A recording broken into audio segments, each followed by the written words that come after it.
Hello friends, Latha Baiju audio novels சேனல்ல கதை கேட்க வந்திருக்கும் உங்களை அன்போடு வரவேற்கும் நான் உங்கள் ரதி. சேனலை இன்னும் சப்ஸ்கிரைப் பண்ணாதவங்க மறக்காம சப்ஸ்கிரைப் பண்ணிக்கோங்க. அப்படியே அந்த பெல் ஐகானையும் கிளிக் பண்ணிருங்க. அப்பதான் நாங்க போடுற ஆடியோ நாவல்ஸ்க்கான நோட்டிபிகேஷன்ஸ் உங்களுக்கு உடனுக்குடன் வந்து சேரும். இன்னைக்கு நம்ம கேட்க போற கதை எழுத்தாளர் லதா பைஜு எழுதிய இலக்கணம் மாறுமோ கதையின் ஆடியோ நாவலை தான் கேட்க போறோம். இலக்கணம் 3. விக்ரம், என்னடா அது? இப்பெல்லாம் நீ ரொம்ப கோபப்படுற. எதுக்கு அந்த பையனை போட்டு அப்படி அடிச்ச?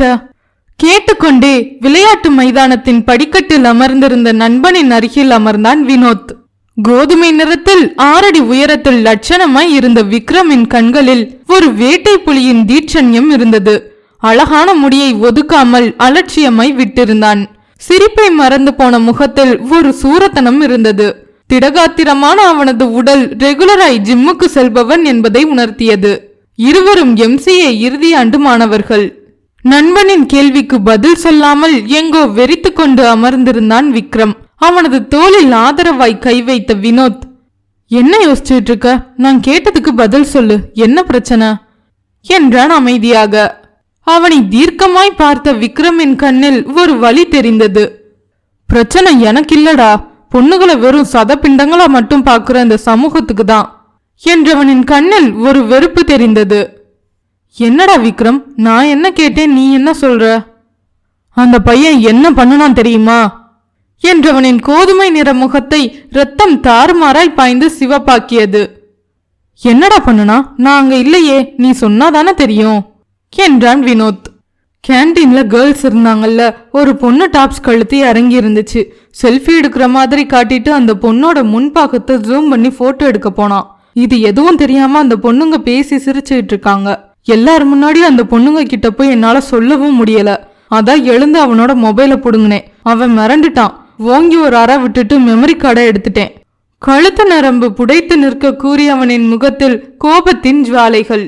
அதை கேட்டதும் வினோத்தின் முகத்திலும் மாற்றங்கள். இடியட், அவன் அப்படியா பண்ணுனா? வீட்டுல படிக்கிறதுக்குன்னு காலேஜ் அனுப்புனா வேண்டாதெல்லாம் படிச்சுட்டு போறாங்க.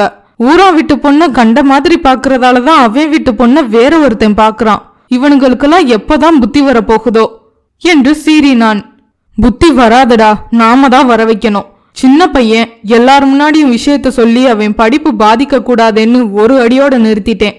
காலேஜ் முடிஞ்சு வெளியே வரட்டும், இன்னைக்கு இருக்கு அவனுக்கு என்றவனின் குரலில் அத்தனை கடினம்.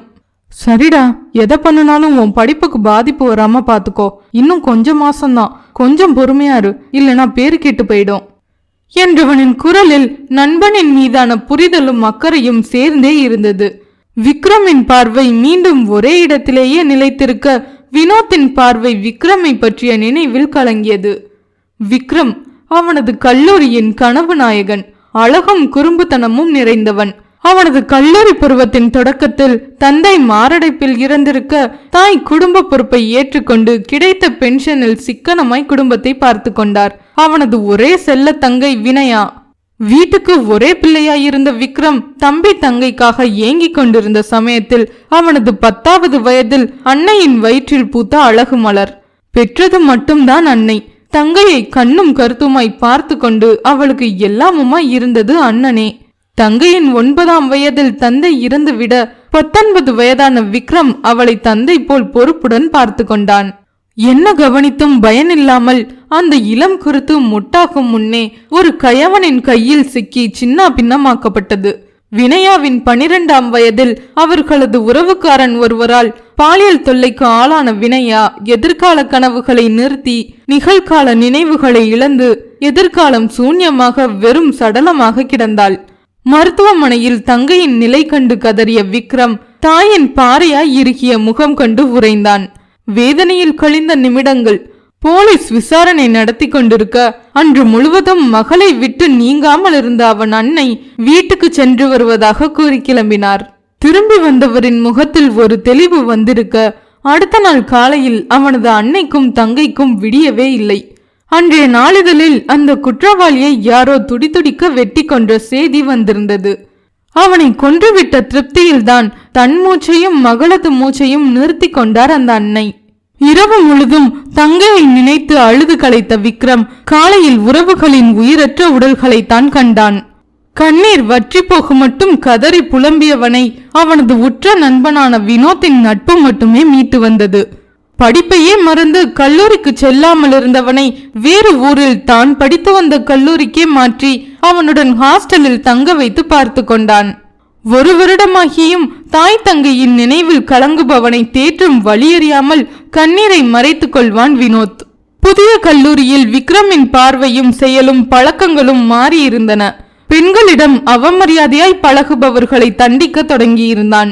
இதுவரை யாரும் அவன் மீது புகார் கொடுக்காமல் இருந்ததால் பிரச்சனை இல்லாமல் சென்று கொண்டிருந்தது. போனில் யாருடனோ பேசிக் கொண்டிருந்த சத்யாவை வியப்புடன் பார்த்து கொண்டிருந்தாள் இலக்கியா.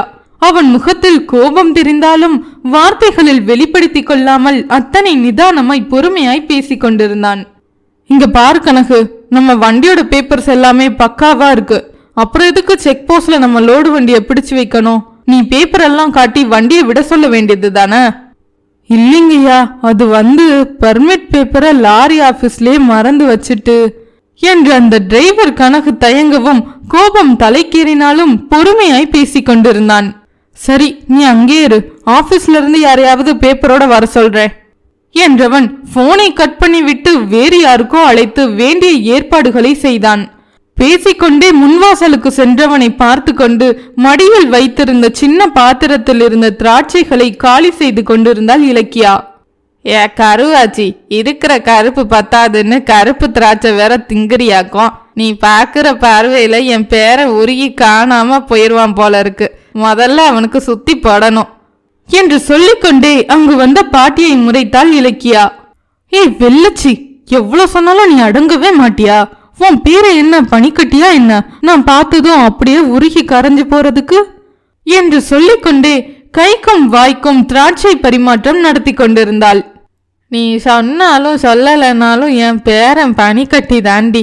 அவனை பார்த்தாலே சும்மா குழு குழுன்னு இருக்க போய் தானே நீ இப்படி கூச்சமே இல்லாம அவனையே முழுங்குற மாதிரி பார்த்துட்டு இருக்க. பெருசா பேச வந்துட்டா கருந்திராட்சை என்று அவர் நக்கலடிக்க திடுக்கிட்டு சுற்றும் முற்றும் பார்த்து கொண்டே அவரது அருகில் வாயை பொத்தினாள் இலக்கியா. கிழவி, கொஞ்சமாச்சும் வயசுக்கு தகுந்த மாதிரி பேசுறியா? அப்பா வேற ரூம்ல இருக்காரு. நீ பேசினது காதுல விழுந்தா என்ன நினைப்பாரு என்று சரண்டர் ஆனாள். அப்படி வா வலிக்கு. அப்ப நான் சொன்னதை ஒத்துக்கிறியா? உன் பார்வையோட தினுசு என்ன, அர்த்தம் என்னன்னு எனக்கு புரியாமையா இருக்கும். நாங்களும் உன் வயசை தாண்டி தான் வந்திருக்கோம் என்று பெருமைப்பட்டு கொண்டார் பர்வதம். எல்லாம் சரிதான். இப்படி ஊரே கேக்குற மாதிரி மைக்கில்லாம கத்துறியே, அத மட்டும் பண்ணாமரு, உனக்கு புண்ணியமா போகும் என்றவள். வெள்ளச்சி, நான் உன்னை கேட்டா உண்மைய சொல்லுவியா என்றாள் தயக்கத்துடன். என்ன புள்ள, பீடிகளாம் பலமா இருக்கு, கேளு என்றார் பாட்டி. அது இழுத்தவள். என்ன கிண்டல் பண்ணிட்டே இருக்கியே? தாத்தாவும் என்ன போல கருப்பாச்சே. இப்படி வெளுவிழுன்னு இருக்கிற நீ எப்படி அவரை கட்டிக்க சம்மதிச்ச? பொண்ணு பார்க்க வந்தப்போ ஏன் வேண்டாம்னு சொல்லல என்றாள் இலக்கியா. உடனே அந்த நாள் நினைவில் முகம் அந்த வயதிலும் சிவக்க அவர் இதழில் சிறு புன்னகை மலர்ந்தது. அதுவா, அவர் கருப்பா இருந்தாலும் ஐயனார் சில கணக்கா வாட்ட சாட்டமும் இருந்தாராக்கும். அதுவும் இல்லாம அந்த காலத்துல வீட்டு பெரியவங்க என்ன முடிவு பண்றாங்களோ அதான் முடிவு. எங்க கிட்ட எதையும் கேட்டு பண்ண மாட்டாங்க. அவங்க பொண்ணு பார்த்துட்டு போனதும் எனக்கு கொஞ்சம் யோசனையாதான் இருந்துச்சு.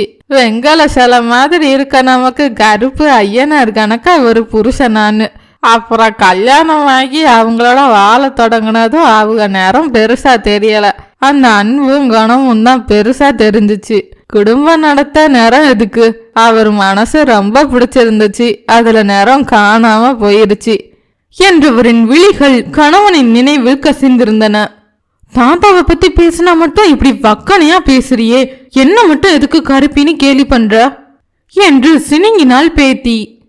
அது சும்மா கண்ணு, என்னவோ உன்னோட நிறத்தை பார்க்கும் போதெல்லாம் உன் தாத்தா நினைவுதான் வருது என்றவர் சுற்றிலும் பார்த்துவிட்டு தனிந்த குரலில், நான் உன் தாத்தாவைய கருவாயன்னு தான் கொஞ்சுவேன். அவங்களும் அதை கேட்டுட்டு சிரிச்சுட்டு போயிருவாங்க என்றார். ஓ, நீ அவ்வளவு பெரிய வாயாடியா பாட்டி? என் தாத்தாவையே விட்டு வைக்கலையா? இரு, நான் எல்லார்கிட்டையும் போய் சொல்றேன் என்று எழுந்தவளின் கையை பிடித்து வைத்தவர், இத சொன்னா நீ என் பேரனை பார்த்து ஜல்லு விட்டுட்டு இருந்ததா நானும் என் மகன்கிட்ட சொல்லுவேன் என்று பிளாக்மெயில் செய்ய தொடங்கினார் பர்வதம். சொல்லிக்கோ, அப்பா அம்மாவுக்கு மட்டும் தெரியாமலா இருக்க போகுது, கண்டுக்காம இருக்காங்க, அவ்வளவுதான். என் அத்தா மேல எனக்கு எவ்வளவு பிரியம்னு அவங்களுக்கு நல்லாவே தெரியும். இந்த பிளாக்மெயில்லாம் என்கிட்ட செல்லாது என்று பாட்டியின் மூக்கை பிடித்து ஆட்டிவிட்டு உள்ளே சென்றாள் பேத்தி. அவளது பேச்சை கேட்டு சிரித்து கொண்டிருந்தார் பாட்டி. மகளோட படிப்பு முடியட்டும்னு தானே என் மகனும் காத்துட்டு இருக்கான். உன் மனசுல இருக்கிற ஆசை என்னன்னு ஊருக்கே தெரியும் பாது, அவனுக்கு மட்டும் தெரியாமலா போகும் என்று நினைத்து கொண்டே வெற்றிலையை மடக்கி வாய்க்குள் திணித்து கொண்டார் பர்வதம். அப்போது அடுக்கலைக்கு வந்த சத்யா, அத்தை எனக்கு கொஞ்சம் காஃபி போட்டு கொடுங்களேன், தலை வலிக்குது என்றான். நீங்க போய் ரெஸ்ட் எடுங்க தம்பி, நான் காஃபி போட்டு தரேன் என்று கூறிய லலிதா சப்பாத்திக்கு பிசைந்து கொண்டிருந்த மாவை அப்படியே வைத்துவிட்டு காஃபி போட தொடங்கினார். ஏ இலக்கியா, என்னடி பண்ற, இங்க வா என்று குரல் கொடுக்கவும் முன்னில் வந்து நின்ற மகளை கண்டு திகைத்தார். என்னடி இது, பேய்க்கு டூப்பு போட யாராவது கூப்பிட்டாங்களா என்ன? மூஞ்செல்லாம் எதையோ பூசி வச்சிருக்க என்றவரை முறைத்தாள்.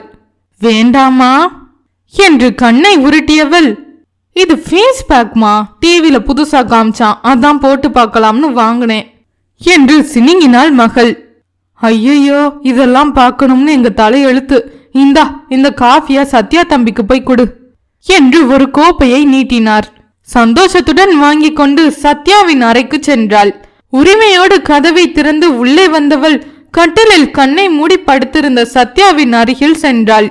அவனது நெற்றியில் கை வைக்கவும் கண்ணை திறந்தவன் முன்னில் நின்ற மாமன் மகளை கண்டு துள்ளி எழுந்தான். ஈலா, என்ன இது மூஞ்சிலாம் என்று அருகில் வந்து தொட்டு பார்த்தான். இது ஃபேஸ் பேக்கத்தான், இத போட்டாவாச்சும் உங்கள மாதிரி கொஞ்சோண்டு கலர் வருமானுதான் என்றவளின் குரலில் இருந்த வலியை அவனால் உணர முடிந்தது. குனிந்து நின்றவளின் அருகில் வந்து முகத்தை நிமிர்த்தியவன், இலா, உனக்கு எவ்வளவு தடவை சொல்லிட்டேன் இப்படி எதுவும் முகத்துக்கு போடாதன்னு, முதல்ல முகத்தை போய் கழுவிட்டு வா என்று அங்கிருந்த வாஷ் பேசனுக்கு இழுத்து சென்றான். அவன் சொன்னதை மறுக்காமல் முகம் கழுவி வந்தவளிடம் டவலை நீட்ட துடைத்து கொண்டாள். அவளது கையை பற்றி சோஃபாவில் அமர்த்தியவன் தானும் அருகில் அமர்ந்தான். இலா, இங்க பாரு, நீ நேச்சுரல் பியூட்டிடா.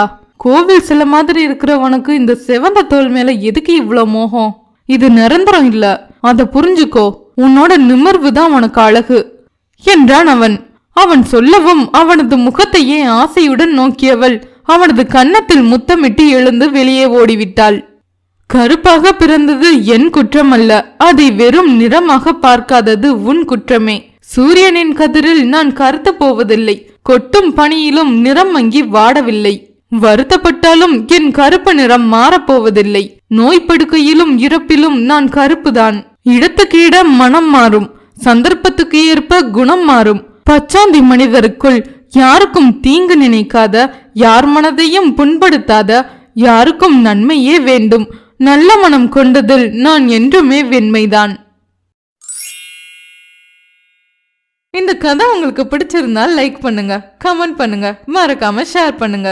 நம்ம சேனல்ல தினமும் மதியம் 2:30 மணிக்கு இலக்கணம் மாறுமோ கதையின் பதிவுகள் தொடர்ந்து ஆடியோவா வரப்போகுது. Stay tuned with Latha Baiju audio novels.